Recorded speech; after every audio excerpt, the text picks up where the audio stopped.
जय हिंद मेरे डियर साथी। मैं आपका साथी विकास और आज हम देखने वाले हैं डी फार्मा फर्स्ट ईयर का ह्यूमन एनाटॉमी एंड फिजियोलॉजी का एक प्यारा सा टॉपिक न्यूक्लियस के बारे में। ठीक है, ये न्यूक्लियस देखा जाए तो 2023 का जो बोर्ड एग्जाम था डी फार्मा फर्स्ट ईयर का, उसमें ये क्वेश्चन जो पहला ही क्वेश्चन मतलब देखा जाए तो आपका एचएपी का पहला ही क्वेश्चन सेल वाले से 6 नंबर का एज इट इज आपसे पूछ दिया था। ठीक है, तो आज हम देखने वाले एकदम डिटेल में। ठीक है, इसमें हम डिटेल में सब कुछ देखने वाले हैं एकदम इजी से और इजी लैंग्वेज में।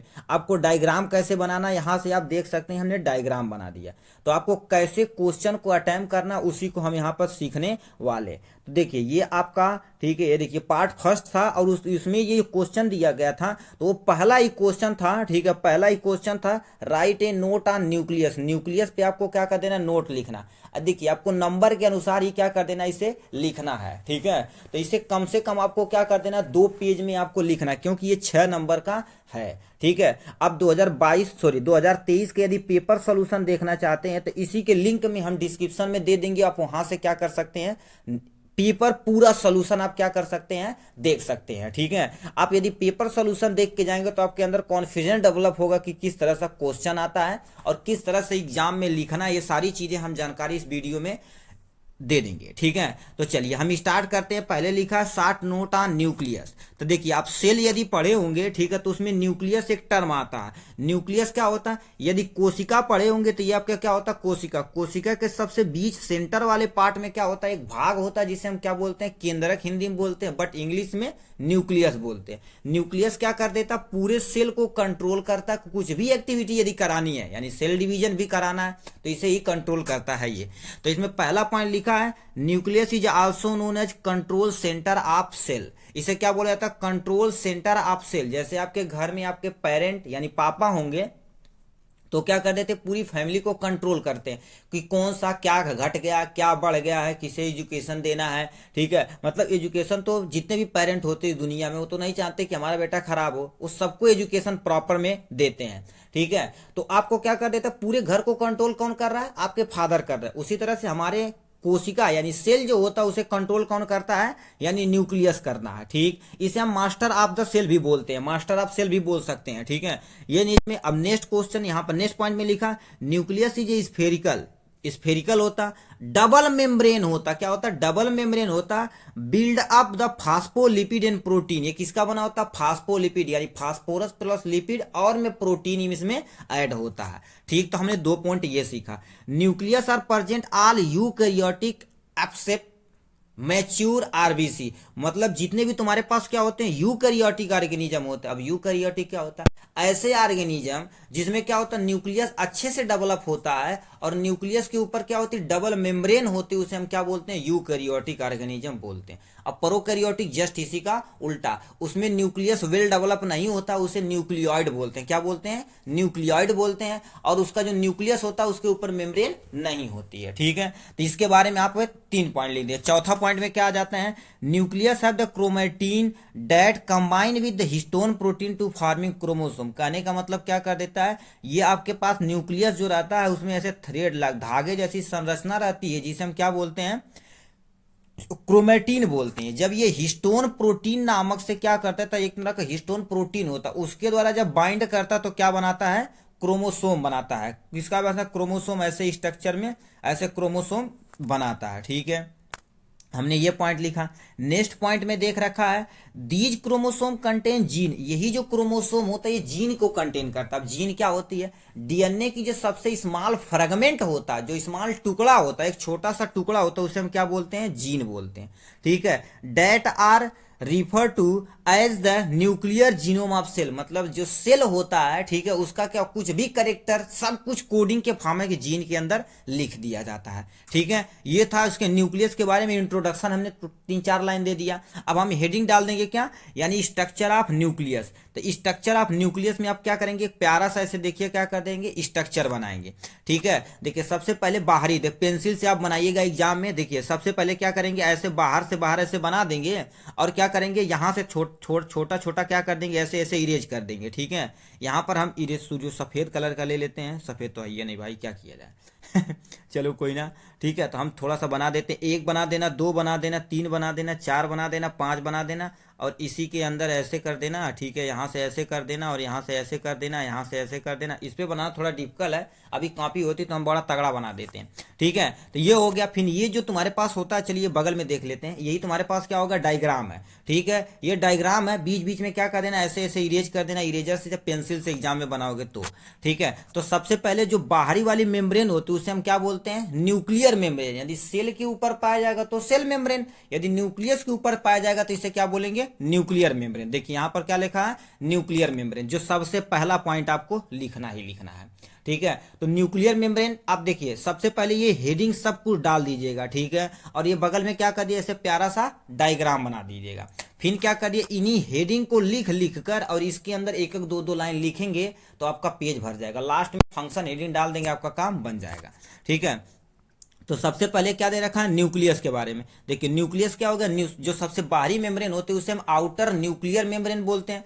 उसके जो अंदर वाली मेम्ब्रेन होती है उसे हम क्या बोलते हैं, इनर न्यूक्लियर मेम्ब्रेन बोलते हैं, ठीक। वो भी तुम्हें नहीं याद आता तो सिंपल सा तुम लिख देना, न्यूक्लियर मेम्ब्रेन होते हैं, बस, ठीक है। ये हो गया। अब इसके अंदर जाएंगे, ठीक है, इसके अंदर जाएंगे, जो लिक्विड वाला पार्ट होता है, देखिए सेल के अंदर जो लिक्विड पाया जाता है उसे हम साइटोप्लाज्म बोलते हैं, मगर जब न्यूक्लियस के अंदर लिक्विड पाया जाएगा उसे हम क्या बोलेंगे, न्यूक्लियोप्लाज्म बोलेंगे। क्या बोलेंगे, न्यूक्लियोप्लाज्म बोलेंगे, ठीक है। तो लिखेंगे क्या, liquid part of nucleus is known as nucleoplasm. Nucleo मतलब न्यूक्लियस, अब प्लाज्म मतलब कहीं रहेगा तो समझ लो फ्लूइड है, तो लिक्विड एक्चुअल बोला नहीं जाता, उसे फ्लूइड बोला जाता है, ठीक है। तो इसके बारे में हो गया, इसके बारे में, ठीक। तो न्यूक्लियोप्लाज्म हमने देख लिया। अब ये तुम्हारे पास जो ब्लैक कलर का यहां दिख रहा है, ठीक है, ये देखिए क्या कर दिया हमने, कलर थोड़ा सा कर दिया, इसे क्या बोला जाता है, न्यूक्लियोलोलस बोला जाता है। क्या बोला जाता है, न्यूक्लियोलोलस बोला जाता है, ठीक। ये हो गया। फिर तुम्हारे पास क्या हो गया, अब देखिए ये जो पोर है, देखो छो, यहां पर पोर, यहां पर पोर, यहां पर पोर, ये छिद्र है, उसे हम क्या बोलते हैं, न्यूक्लियर पोर बोलते हैं। क्या बोलते हैं, न्यूक्लियर पोर बोलते हैं। इसी के द्वारा किसी भी चीज का एक्सचेंज वगैरह होता है। तो आप एग्जाम में ये सिर्फ लिख के, अब देखिए एग्जामिनर को लगेगा कि अच्छा ये बंदा लिख दिया और ये डायग्राम बना दिया, तो आगे वो अच्छे से एक्सप्लेन कर चुका होगा, ठीक। अब देखिए एग्जाम में यदि लिखना चाहे तो एग्जाम में आप दिखाइए, जो भी एग्जामिनर है उसे दिखाइए कि हमें आ रहा है। क्योंकि देखिए कॉपी में वहां आपके अंदर कितनी बुद्धि है ये डिसाइड नहीं करता, कॉपी में कितना लिख कर आए वो डिसाइड करता कि आप कितना नंबर पाने वाले, ठीक है। ये हो गया। तो अब डायग्राम है, फिर अपना एक हेडिंग तुम डाला न्यूक्लियर मेम्ब्रेन, तो क्या लिखना, न्यूक्लियर मेम्ब्रेन क्या होती है, outer membrane of nucleus is known as nuclear membrane, ठीक है। अब इस पे 2 मेम्ब्रेन होती है, एक आउटर मेम्ब्रेन होती है जो आउटसाइड द न्यूक्लियस पाई जाती है, एक इनर मेम्ब्रेन होती है इनसाइड द न्यूक्लियस पाई जाती है, ठीक। इसके बारे में बता देना। न्यूक्लियोप्लाज्म पे आ जाते हैं, न्यूक्लियोप्लाज्म में दिखेंगे, लिखेंगे लिक्विड पार्ट ऑफ, लिक्विड नहीं लिखेगा, fluid part of nucleus is known as nucleoplasm, ठीक है। Nucleoplasm drive from 2 word, nucleo plus plasma. Nucleo means क्या होता है, न्यूक्लियस होता है, प्लाज्मा मीन्स क्या होता है, फ्लूइड होता है, ठीक। अब न्यूक्लियोप्लाज्म में क्या कर देता है, जितने भी आयन होते हैं, मिनरल होते हैं, जो भी न्यूट्रिशन होता है, सब कुछ क्या कर देता है, ये कंटेन करता है इसी के अंदर, ठीक है। ये हो गया। फिर तुम्हारे पास क्रोमेटिन मटेरियल नहीं बताया भाई, गलती हो गई, ठीक है। ये तुम्हारे पास जो ऐसे धागा जैसी संरचना गूंजा गया उसे हम क्या बोलते हैं, क्रोमेटिन मटेरियल, जो आगे चल के हिस्टोन प्रोटीन के साथ बाइंड करके ये एक्चुअल में क्या बनाता है, क्रोमोसोम बनाता है, जो जेनेटिक कैरेक्टर को क्या कर देता है, डिसाइड करता है, ठीक है। तो क्रोमेटिन क्या होता है, क्रोमेटिन मटेरियल लिखना, thread like structure present in nucleus is known as chromatin material. यदि आप लिख रहे हैं तो आप थोड़ा सा नीचे थोड़ा सा क्या करिएगा, स्लो करके आप नोट कर लीजिएगा, ठीक है। ये हो गया। अब ये क्या कर देते हैं, जो क्रोमेटिन मटेरियल है, तो लिखिए chromatin material combine with histone protein to form chromosome, ठीक है। 2 पॉइंट इसमें लिख दिए। अब क्या होते हैं, न्यूक्लियोलस। न्यूक्लियोलस क्या होता है, ये तुम्हारे पास किसका सिंथेसिस करता है, ये आरबीसी का सिंथेसिस करता है। अब आरबीसी कहां बनती है तो आप जानेंगे, न्यूक्लियस के अंदर, अभी कौन बनाता है, न्यूक्लियोलोलस बनाता है, ठीक। इसके बारे में लिख दिए। न्यूक्लियर पोर क्या होता है, लिखेंगे आउटर बाउंड्री में क्या होती है, इनके पोर होती है, छोटे छोटे छिद्र होते हैं, उसी छिद्र को हम क्या बोलते हैं, न्यूक्लियर पोर बोलते हैं। इसी के द्वारा क्या कर देते हैं, एक्सचेंज ऑफ गैस हो गया, एक्सचेंज ऑफ आयन हो गया, ठीक है। कोई भी मटेरियल डिफ्यूजन के द्वारा, ऑस्मोसिस के द्वारा क्या कर दिए जाते हैं, आदान प्रदान किए जाते हैं। तो ये क्या होगा, स्ट्रक्चर के बारे में। अब इनकी हेडिंग प्लीज आप यदि लॉन्ग में आएगा तो इसके बारे में थोड़ा थोड़ा थोड़ा लिखेंगे तो आपका पेज भर जाएगा, ठीक। तो आप क्या करेंगे, इसे प्यारा सा क्या करेंगे, डायग्राम बना देंगे, ठीक है। नेक्स्ट पे आते हैं, फंक्शन आप आते हैं, देखिए इतना हेडिंग आपको डालना ही डालना पड़ेगा, हेडिंग चाहिए दिखाएंगे आप, ठीक है।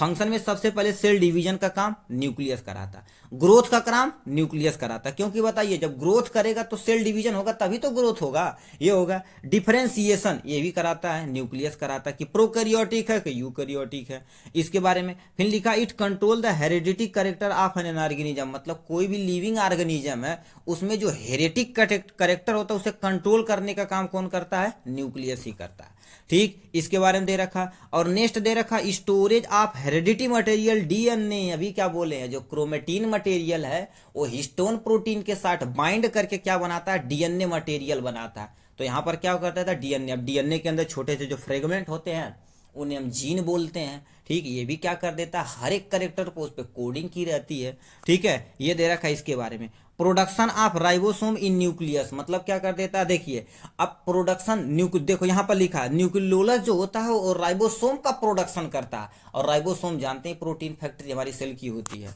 ठीक है। ये बारे में दे रखा। अब क्या लिखा, selective transportation of regulate factor energy, ठीक है, energy molecule through the nuclear pore. अब देखिए हम क्या बोले, न्यूक्लियर पोर जो होता है एक ऐसा पाथवे होता है जो किसी भी मटेरियल को क्या कर देता है, सिलेक्टिव परमिएबल, सिलेक्टिव परमिएबल उसी को सेलेक्ट किया जाएगा जिसकी रिक्वायरमेंट होगी, उसी को जाने देगा, नहीं तो अदरवाइज किसी को जाने नहीं देगा। तो इतना था किसके बारे में, न्यूक्लियस के बारे में। अब नीचे तुम्हारे पास दूसरा क्वेश्चन है, ठीक है, अब नेक्स्ट वीडियो में उसे मिलेंगे। ये तो हमारा पहला क्वेश्चन इसके बारे में, किसके बारे में, न्यूक्लियस के बारे में। आशा करते हैं आपको वीडियो पसंद आया होगा, यदि पसंद आया होगा तो लाइक और सब्सक्राइब ठोक कर करिएगा। अब प्लीज आप पेपर सोल्यूशन जरूर देखिएगा, इसी के हम लिंक में इसे डाल देंगे, ठीक। चलिए ऑल द वेरी बेस्ट भाइयों।